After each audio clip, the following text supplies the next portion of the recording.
Karong adlaw kinsa inyong alagaron.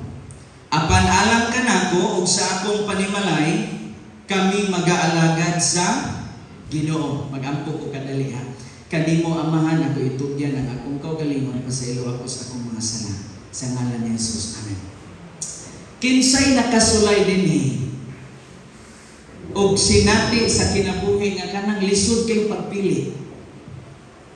Ikaw, Sir Jet, nakatry ka, Sir Jet, nga nagit tayo nga naay instances nga kinahanglan ka mong pili in between sa duha. Usaray mong pilion. Siguro sa mga batanon, isa may nagkauyab og tulo dire. Di po na ko pwede pangutanan sa Sir ang kay usa-usa man niyang uyab ito si para. Nga asa mo gid aning tulo pareha magbuutan kani murag buutan kini murag buutan kini murag buutan.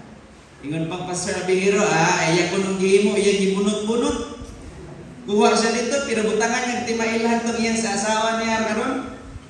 Muna nahimo niyang wife mga kigsunan. Pero posible ba kitang tanan niabot sa atong kinabuhi nga naghimo tag lisod kayong pagpili? Akong auntie si Lisa ang pangalan. Na-distrasya magud akong igagaw sa motor mga kigsunan des alangilan. Karon kay gidala sa ospital gahagok na lang. Wagid ka mata, gawas ang dugo diri sa ilong, balunggan, mata. Giingnan sila sa doktor, ma'am, kung inyo ning ipadayon magkagasto ra mo kininyong pasyente. Ako na lang diretso sa inyo di nagid ni ka survive. Oxygen na lang nang gadala niya. Karon pagpili mo, magkagasto-gasto mo or ipadayon ning maginawa pero di nakasurvive. Mga kigsuonan hilak ang usa ka inahan. Nilisod sa inahan hilak siya. Ingon sa dok, "Pagbrigid mi dok, ang iyang desisyon ipakuha ang tubo. Ang akong igagaw na bugto gyud mga kigsuonan ning kinabuhi." Karon adlaw ang Dios nag-awhag sa matag usa kanato pinagi kang Joshua. Ug akong hisgutan gamay ang ginatawag nga konteksto niining bahin sa Joshua kapitulo 24. Ingon pa dinhi mga kigsunan, kini di ay ilang gihimo nagpahinumdom nag-renew ilang kabinan. Ingon pang Pastor Rasul nga renewal of relationship, renewal of covenant. Bagay ginis ato aron nga pagsimba no kay musulod na po ang lain nga tuig 2026. O gani na po tayo bag-ong pakigsaad, renewal sa ato ang covenant pakigsaad dito sa Ginoo. O it so happen dito sa Shechem kung wala ko na sayo. Muni ang first nga site diin dito naghimo og first covenant. Pag-abot gid ni Abraham ang Dios nakigsaad kang Abraham dito sa Shechem. O gani, ingon pa din ha, si Joshua, intentionally, iyang gigather ang mga Israelite. Ilan na yung edad ani? Mga 110? 100 na kapin. O niya ka na murag, na-feel yung Joshua murag, luya-luya naman ko. Sa may mas maayo aning ako na ni silang gadirong, gigather niya ang mga tribo, mga kaigsuonan sa Israelite asaman dito sa Shechem. Kining iriyahan na agad ni significant. Tungod dinhi ang unang pakigsaad sa Dios. Kay kung ang Dios makigsaad, imposibleng di matuman. Mo gani nang nangutanan ko ba? Nakoy gipangutana dito. Nakasulay ba kanay nga gisaaran kang tatay nga wala ka nala natuman? Sa wala nakasulay kadaghan. Kay ang taong musaad, posible ganing mapakyas mga kigsuonan. Ari taning hisa, ginatawag nga Domingo. Atong hinumduman nga ang Ginoo nagalihok na daan dias kasaysayan. Muni ang gisugo ug muni ang gihimo ni Joshua iyang gi-remind ang mga tao, mga Israelite, nga kaniadto nagsimba sila sa pagano, nagsimba sila sa Dios-Dios kung sa'y nahitabo, nahimong miserable ilang kinabuhi. O gani, gi-remind po ni Joshua, pagpili sa Dios ngadto kang Abraham, kung sa'y nahitabo ni Abraham, gipanalanginan si Abraham sa diyang iyang gipili ang Dios. O gani gi-remind po ni Joshua. Kaya kung imong tanaw ng immediate context sa Matthew 24, 2-13, naghisgot diya sa pagpahinumdum. May din yung pagpahinumdum, no? Pero posible ba na ay mga kaigsoon na ito din kung pahinumduman ta, malipay ta? Amen. Amen? Ang kanang pagwali, na yung pahinumdum magwali na, nagigiigop na pugkoon. Pero posible ba kung pahinumduman ta, malipay ta? Kaya naitabo din yung mga kaigsunan na malandong raging mga tao dito. Ito kung napay nasuko nila. Pero posible ba kung naay pahinumduman, ayaw na kong istoryahe, kabalo na ko anak. Memorize na ako. Mga kaigsunan, nagpahinumdum si Joshua. O kining pagpahinumdum ni Joshua mo ni ilang renewal of covenant. Kaya posible, nakasulod sila sa yutang saan, pero naapay depikto sa ilang kasing-kasing. Para karon natas iglesia na kasulutan ng bahin nga sa Seventh-day Adventist. Posible bang tinud-anay na gid ning ato ha? Posible ba nga nagpungko ka din aron imo nagyong gihigugma ang Ginoo? Aduna na ba'y kausaban gyud ginahitabo sa imong kinabuhi mo nang ganahan ko sa pamaaging Joshua. Ngano man, iya yung i-remind mga kigsunan. Matagog ilustrasyon, hapit na 10-10 mahuman. Ako rin isamari mga kigsunan. Namang iusa kay nandiya sa Makabiyo, dilik ni partners apocryphal book. Sa Makabiyo chapter 7, na usa kay inahandiya nga nasa 7 ka anak. Ingon pa din ha, sa panahon ni Antiochus, gipang-persecute sila. O ang pag-persecute nila, yes, nanay, basagin ni Bible, pero kini partners apocryphal, wala din sa Bible na to karong kuan ha. Sa 66 dili siya part. Pero gusto na kong kuha illustration. Kabalo ba mo makigsulatanan niyang anak di pang patay? Kay dili mo kaog kaming baboy.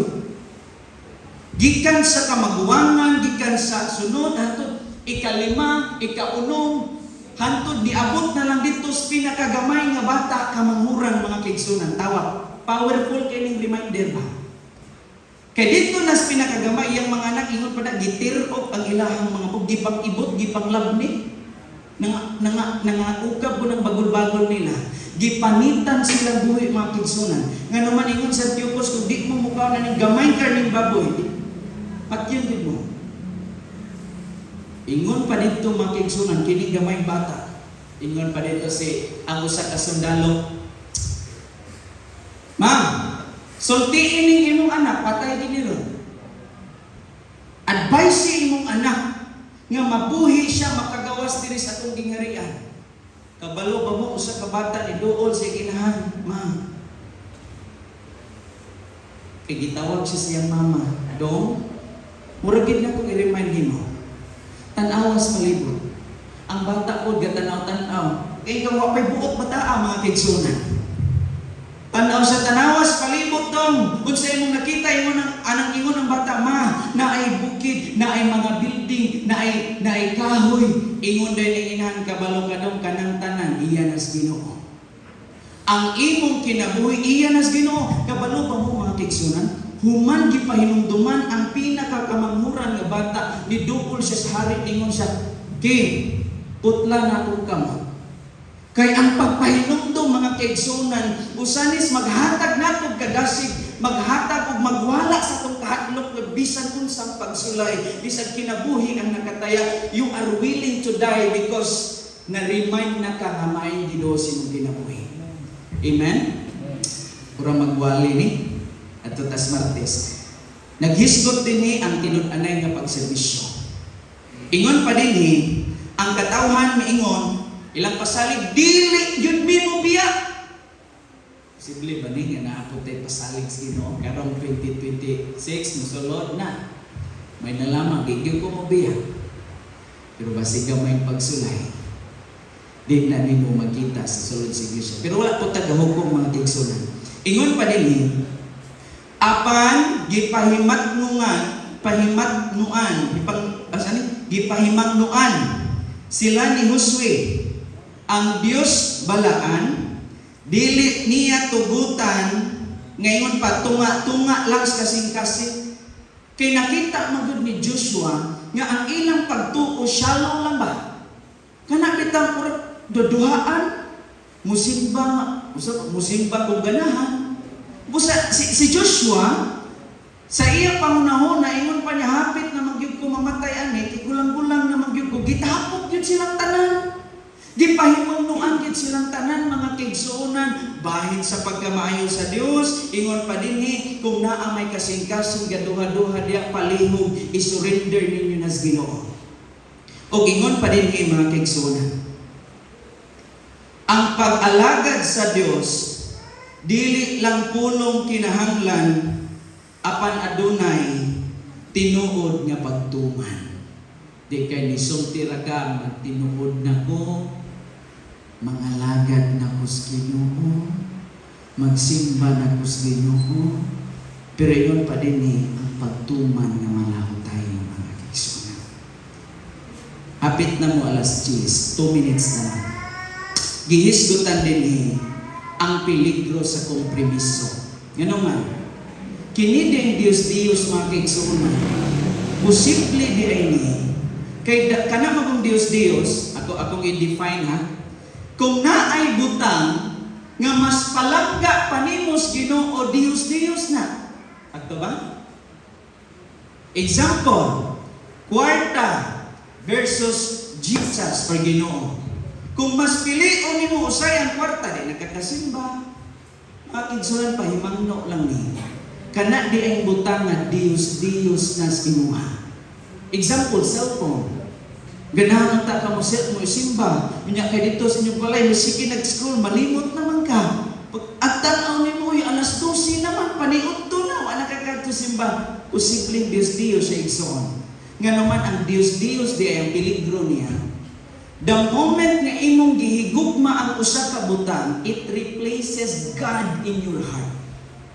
Matingala na lang ka sa paghigugmaan ng butanga, giilisa na ang imong gugma. Imbis na higugma kas Ginoo, usahay na bahin-bahin na igsoon. Ang praktikal, ingon pa din nga leksyon. Ang mga impluwensya nga atong gitugutan sa atong kinabuhi, makahimo pagdala o posible makabungkag sa atong pagtuo. Dios, pwede imong trabaho, kay wala pag yung ko kauli kung makisan bago ra kung namatay ang buwan sa kong ante. Kanang yang bana parintira na namo. Nahulog dito sa kana naman humikuan dito kan pasara tong gingon na kunin ganiha. Na ay overflow ang tawag anak mga kaigsuonan karon kay nakainom. Nahulog niya, baba ra bit kaayo. Siminto magud ubos na una iyang ulo, nihumok ang ulo mga kaigsuonan, gidala sa ospital gahagop na lang siya. Wag gid ka mata. Ingon pa nila ang butang kung di pod pwede di operahan kay ingon pa dito ang samad na sulod. Murag na kuan siya ba? Sa tawag na hemorrhage. So ang nahitabo mga kaigsuonan gihuwat-huwat nila. Ni tawag na lang si mama ni pahibalong nga namatay akong angkol. Nya kinanglan ko kung buli. Gihuman ra gid akong Bible study kay na may duha ka area nga nihangyo pod nga mag-Bible study mi mga kaigsuonan. Og same gihapon pagpahinumdom sa mas gihimo ni Joshua sa mga katawan. Ingon pa din akong adto ta sa katapusan mga kaigsuonan. Tulo ka butang nga akong ibilin kaninyo before kumupungko. Una, ang Dios matinud-anon sa tanang panahon. Wa may ni amen. Sa di man matinud-anon ng Ginoo nato. Ha? Wa gid mo tagaig bugas. Wa gid mo tagaig sunas Ginoo. Ipagkaon ta matagadlaw ang Dios matinud-anon sa iyang pasalig. Mga kaigsuonan, kining atong may panglawas, kini mo ni usas mga pasalig sa Ginoo. Same sa mga Israelite, ang pasalig niya sa mga Israelite, kung sila magmatinumanon sa Ginoong mutaas ang ilang kinabuhi. Magmalipayon, munang gidala sila sa Kanaan. Ang purpose sa Ginoo, gidala sila sa Kanaan aron makaserbisyo sila sa tinuod nga Dios. Aron makasimba sila sa tinuod nga Dios. Gidala sila sa Kanaan usas mga rason sa Dios kay gusto sa Dios ilang ma-experiensyahan ang gamayng langit dito sa Kanaan. Amen. Ang Kanaan karon asa naman atong panimalay. Kumusta atong panimalay, nahimo bang gamay langit o landong nga langit sa dakong langit, mga kaigsuonan? Muna'y purpose Ginoo. Ug ingon pa dinhi, matinud-anon ang Dios sa tanang panahon. Ingon ang Dios, ihatag nako ang yuta sa mga Israelinon. Paglabang nila sa boundary, gitawag to siya og katong Jordan River, di ba? Paglabang nila dito mga kaigsuonan, ingon pa dito nag-celebrate sila. Pero ang suko sa Ginoo, dapat pagsulod nila wala gyud tawong mabilin dito ilag itong patyong tanan kung dili magmatinumanon. Kung mo rebuild gihapon, mutoy suko sa Dios. Pero mga kaigsuonan, pagbasa nako, pagsulod pa lang nila dito sa boundary sa Jordan, ingon pa din na nagsilibral sila. Imagine ha, katry ba mo ana? It sounds like faith. Nga wala pa nila yun nakuha ang lugar, kay naa pa din na ang mga taong nagpuyo, pero nag-celebrate na sila. Nakasulay ka na, nga gipangayo pa lang ni Mos Ginoo, pero nagpasalamat na ka, kay gatuo kang ihatag is Ginoo. Kay nagtuo kang matinud-anon ng Dios.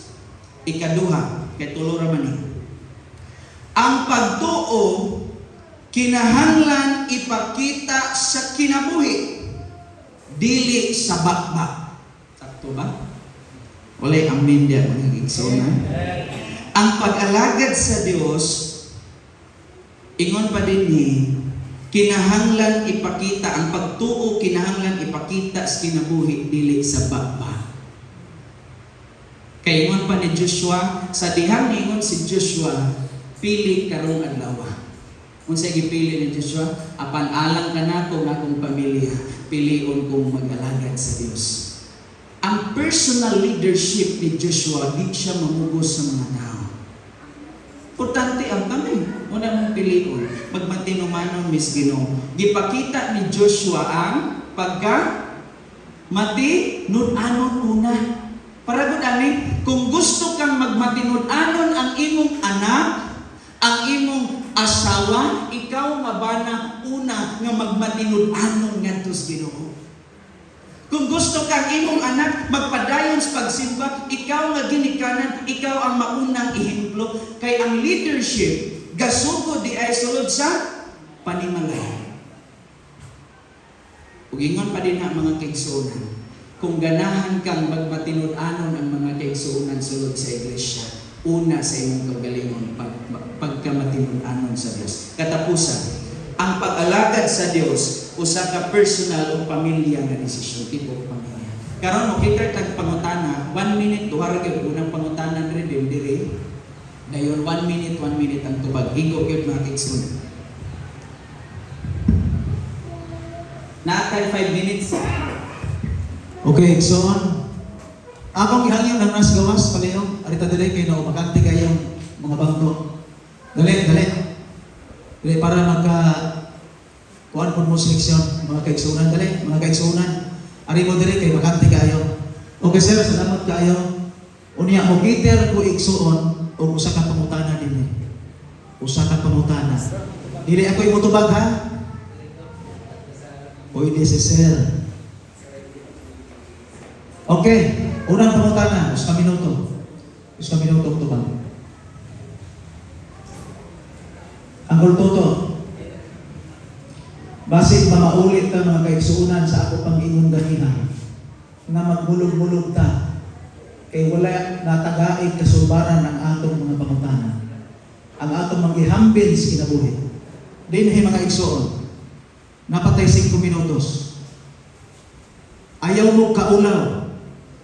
Kay kining kasulti ko, perting ulawan na. Kining mga pastor, maulaw yapon na. Okay. Mga pangutana. Mga kaigsuonan, sa istuwa na nagpahiyon. Be, basig na kay pangutana. Okay, igsuon. Murag, wala naman. Sigurado mo ha? Kom, tanah ko. Muna yan, giingon. Wa may Sa una, bago pa kung